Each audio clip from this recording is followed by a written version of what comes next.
Hello dear chess fans, my name is Eugene Grinis.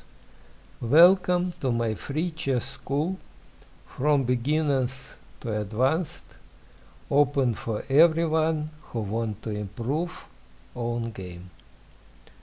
This video is intended for the beginners.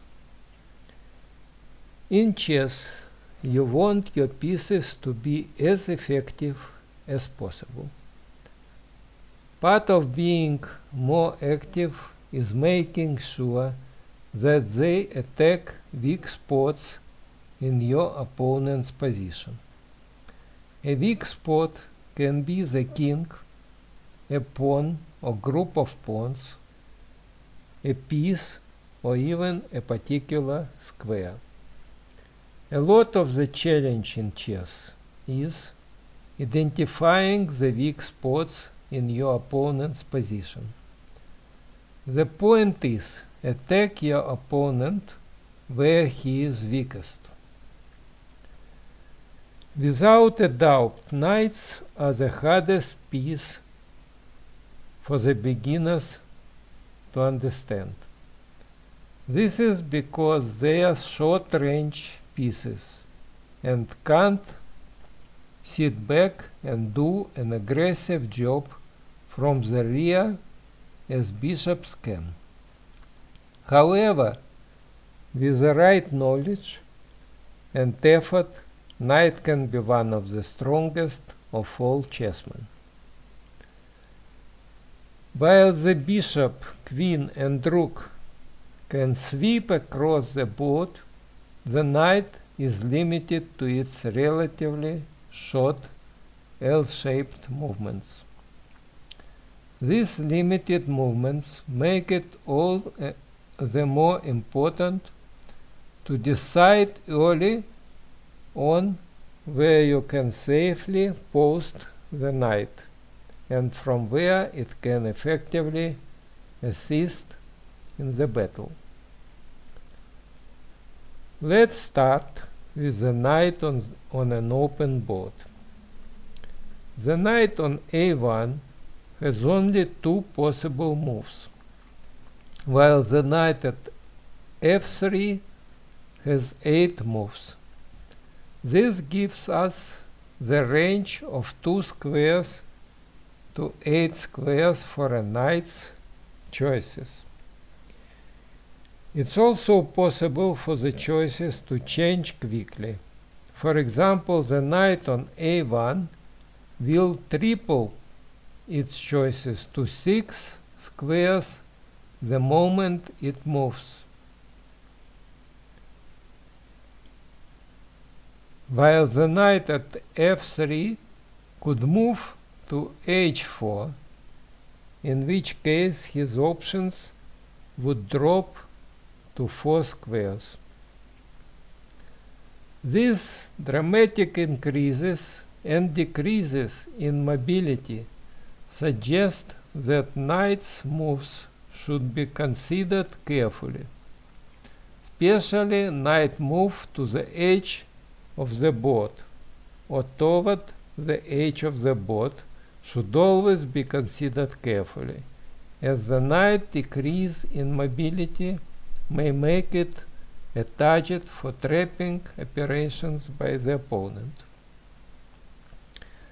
The knight changes the color of the square it sits upon every time it moves. Further, it attacks squares of an opposite color to that upon which it sits. In this position, the white knight controls 8 squares because it is actively placed in the middle of the board. Note that the knight is occupying a dark square on d4, and as a result it's attacking 8 different light squares. Observing the light square dark square relationship here can help you become more comfortable with the movement of the knight. By contrast, black knight on the side of the board have access to only 4 squares.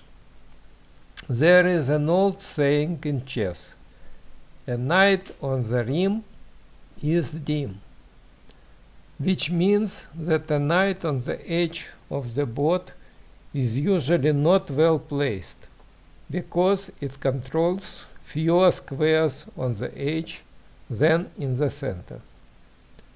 Don't put your knights on the edge of the board without a very good reason. The white knight in the corner on a1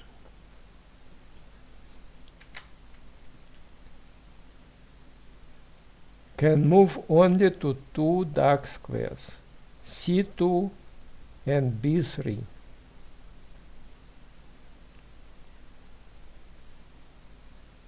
There's a rhyme for that too. A knight in the corner makes you a mourner.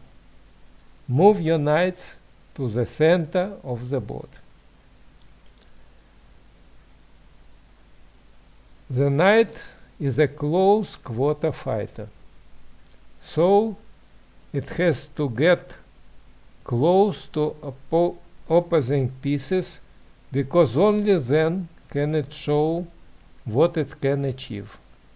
In general, the knight needs support from other pieces. It is also very good at cooperating with such forces. In this position, white has the knight cooperating with the king. White plays knight g4, g5,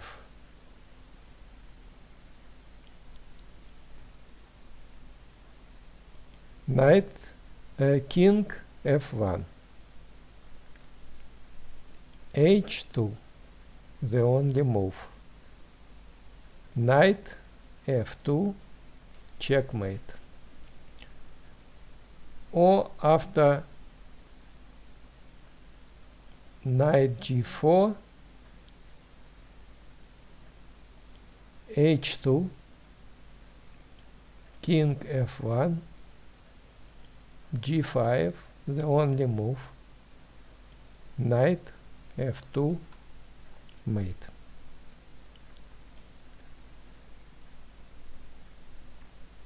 As a rule, the knight is treated as somewhat inferior to the bishop, which in a large number of examples may prove true, but only because the type of position favoring the bishop is more common, not because its basic qualities should be superior.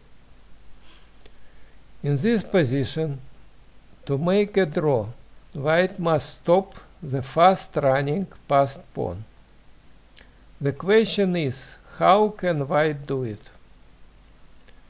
The white king is far away, and between the knight and the pawn, the black king seems to be a great barrier. White plays knight b4, h5, knight c6, king e4. After this move, the knight seems definitely excluded from the passed pawn. Knight a5. Where is this knight going to? h4, knight to c4, h3, knight d2 check, king e3, attacking the knight, knight f1 check, king f2, attacking the knight.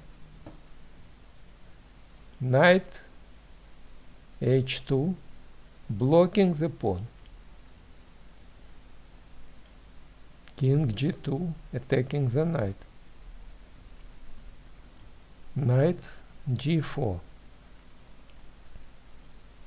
king g3.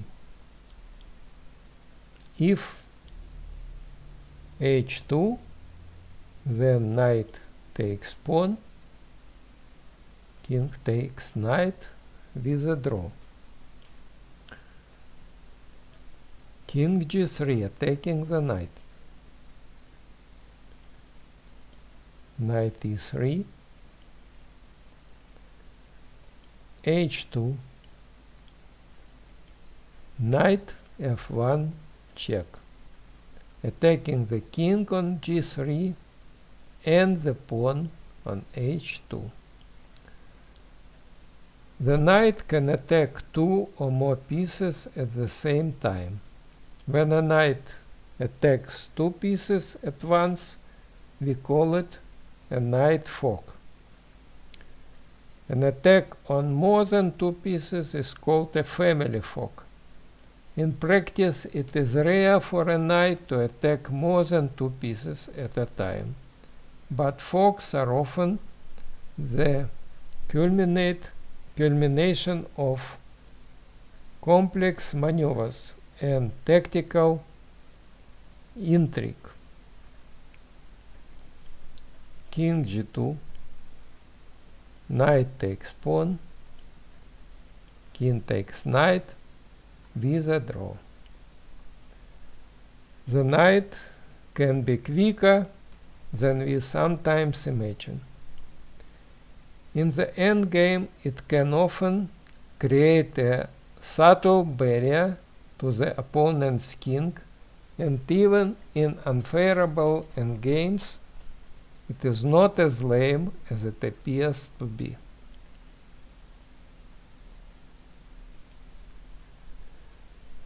Knights love closed positions with locked pawns. Their ability to jump over other pieces makes them valuable in such situations. In this position, white to play, but black's knight dominates the game. It is strongly posted on c5, where it is safe from attack. White's bishop is hampered by all the central pawns, which block it and make it a passive piece.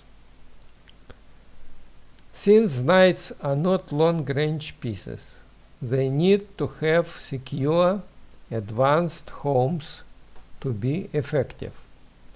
These homes are called support points or strong points.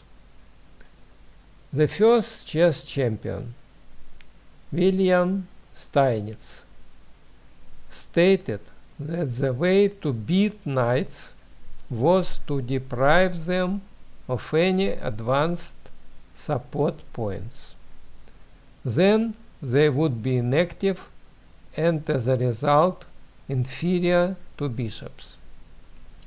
The reverse, of course, is that if you possess knights, you must strive as hard as you can to create support points for them. If you have a knight versus bishop, you must fight to create a good home for it and to create situations where the bishop is not particularly useful. A knight is much stronger than a bishop if position is close and bishop's mobility is restricted with the pawns. A closed, compact pawn structure favors the knight, while open space sets free the bishop.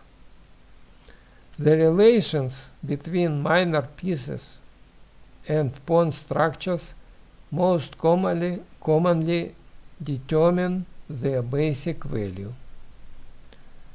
While bishops are often better than knights, there are exceptions to the rule.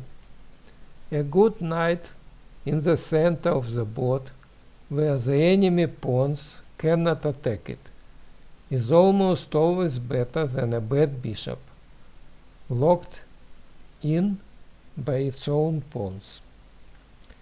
In this position, black has a good knight versus bad bishop.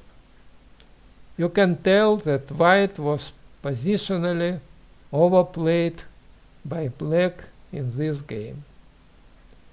The game continues. Bishop e2, f5. Black is much better. Bishop d3, queen h4, f3, f4, queen d1, g5, bishop c2, rook to g8, h3, and now g4, pawn takes pawn on g4, h5, opening files,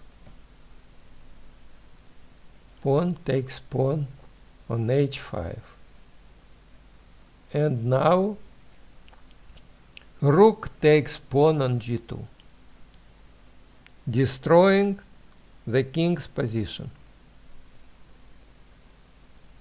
King takes rook. Queen g3 check.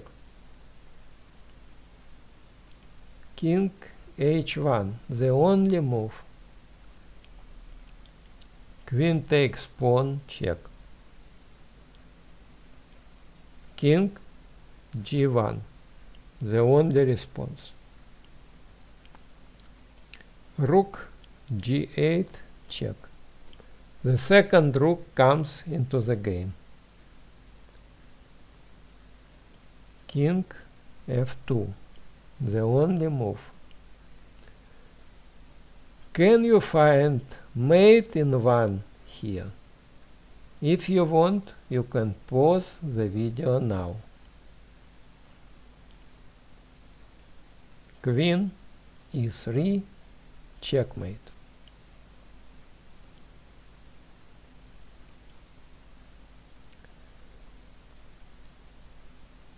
The knight wants to find a strong square, a strong point, somewhere in the middle of the board, or close to some weak spot in the opponent's position.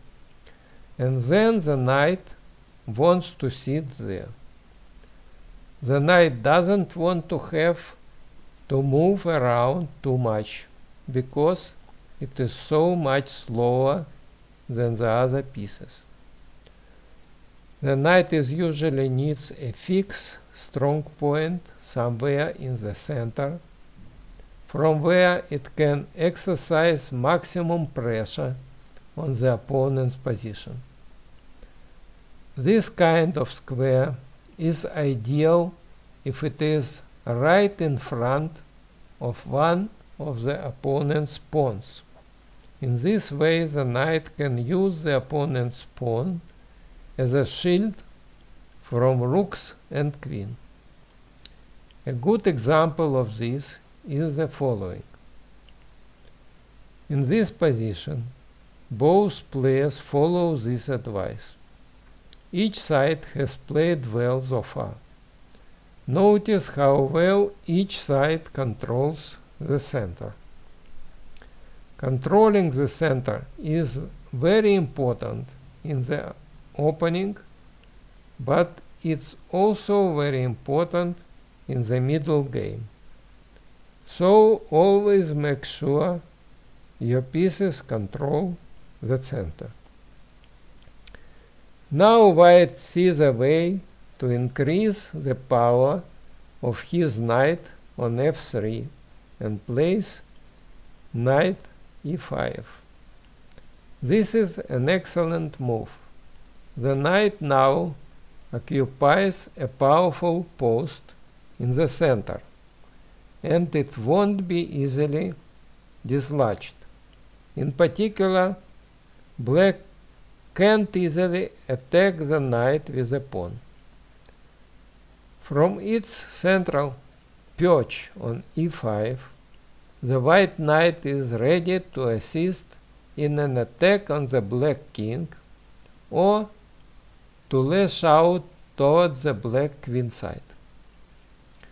But black also has a opportunity to increase the power of his knights, and so he plays knight b to d5, blocking the isolated d4 pawn. Also an excellent move. Each side has found a good square for the knight, where it is relatively secure and where it controls many important squares. The position is equal. Place your knights where the enemy pawns can't attack them. Avoid pawn attacks. As knight is not a long-range piece, the further advanced a knight is, the more it starts to exert pressure on the opponent's position. Because of this, in general, a knight would like to find itself as far up the board as possible. Knights on the first and second rank are purely defensive and are considered to be inferior to bishops. A knight on the third rank is useful for defense and is ready to jump to the fifth. A knight securely placed on the fourth rank is considered to be fully equal to a bishop. A knight on the fifth rank is a powerful attacking unit and is usually stronger than a bishop. A knight on the sixth rank is often a winning advantage. Sometimes the opponent is often happy to sacrifice a rook for such knight and the pawn that protected it. Here we speak of knights being placed on strong points on the 4th to 6th ranks, in an area of the board where action is taking place. So make your knights better.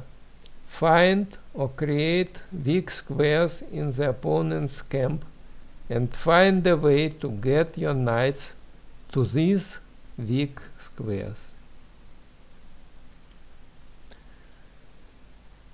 Knights are usually superior to bishops in endings with pawns on only one side of the board, due to their ability to go to either color.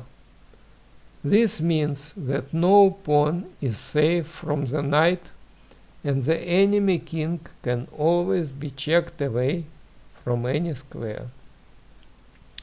In this position, the white bishop cannot attack black pieces or pawns. In the meantime, the white pawns on e4 and h3 are vulnerable to the combined attack of black king and knight. The game continues. King f3, king e1, attacking the bishop, bishop g2, knight takes bishop, king takes knight, king e2. Black king is far more active than the white king. King g1, king f3, attacking the e4 pawn. King h2, king takes pawn. King g2, king d3, king f2, e4, king e1, being in the way of the passed pawn. King e3. This is called king's opposition. King d1. White king must go away. King f2, supporting the pawn. King d2, e3 check, king d3, e2, and black is winning.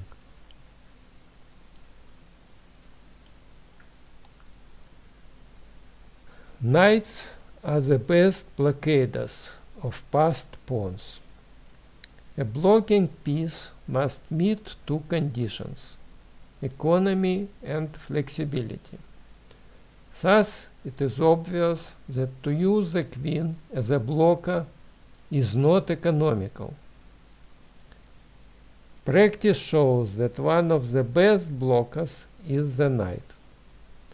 The reason for this is that while bishops and rooks are blocked by pawns, knights can stop a passed pawn and remain active due to its ability to jump over the other pieces.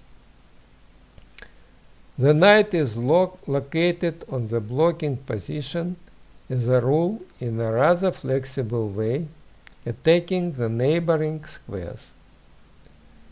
This position looks good for white, because he has a protected passed pawn on d5 and a good bishop. However, black actually wins after knight e8, king f2, knight d6, blocking the passed pawn and forking two white pawns. King f3, defending one pawn, but knight takes pawn on c4, bishop c1, a6, king e2, b5, pawn takes pawn, pawn takes pawn, king d3, knight d6, blocking the passed pawn. Now black has two passed pawns.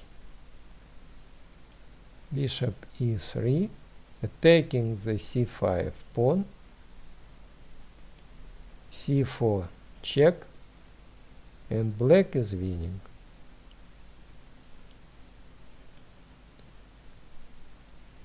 The knight can attack two or more pieces at the same time. When a knight attacks two pieces at once, we call it a knight fork. In this position, the white knight on d5 is powerfully located in the center, even though it is being attacked by a black pawn on e6. White begins by moving its knight to f6, putting the king in check. Note that black cannot capture the knight with its bishop because the white queen on g5 is pinning the bishop on g7. As you know, you are not allowed to make a move that places your king in check. Black must therefore respond by moving the king to f7 or into the corner to h8. It doesn't matter. White then has a wonderful combination ending with a knight fork. White captures the black bishop with his queen, putting the king in check.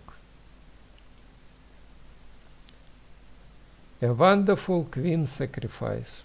Black must respond by recapturing the queen with the king.